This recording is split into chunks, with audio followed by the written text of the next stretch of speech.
నువ్వు ఒక క్రిస్టియన్ అయితే ఈ విషయం తప్పకుండా నువ్వు తెలుసుకోవాలి.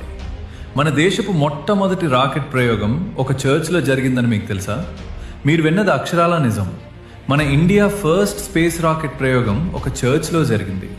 వీడియో లైక్ చేసి ఎండ్ వరకు చూడండి. 1960లో డాక్టర్ విక్రమ్ సారాభాయ్ అనే ఫిజిక్స్ ప్రొఫెసర్ భారతదేశానికి అంతరిక్ష ప్రయోగాల కార్యక్రమం అవసరమని భావించారు. అయితే ప్రయోగానికి కేరళలోని తుంబా అనే ప్లేస్ని అనువైనదిగా ఎంపిక చేశారు. అయితే అక్కడ ప్రయోగశాలలు, భవనాలు ఏమీ లేవు.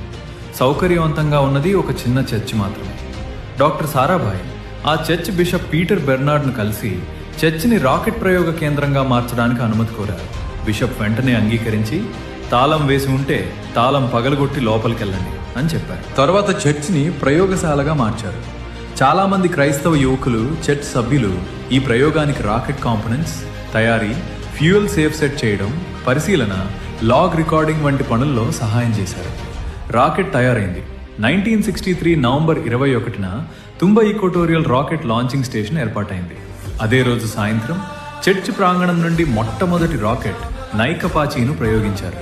ఈ విధంగా భారతదేశపు మొట్టమొదటి రాకెట్ ప్రయోగం ఒక చర్చిలో జరిగింది. క్రైస్తవులు భారతదేశం కోసం ఏం చేశారనే మూర్ఖులకి ఈ వీడియో పంపండి.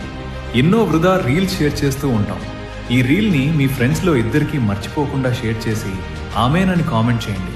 మన అకౌంట్ ఫాలో చేసి మీ సపోర్ట్ ఇవ్వండి. ఎందుకంటే నువ్వు తెలుసుకోవాల్సింది చాలా ఉంది.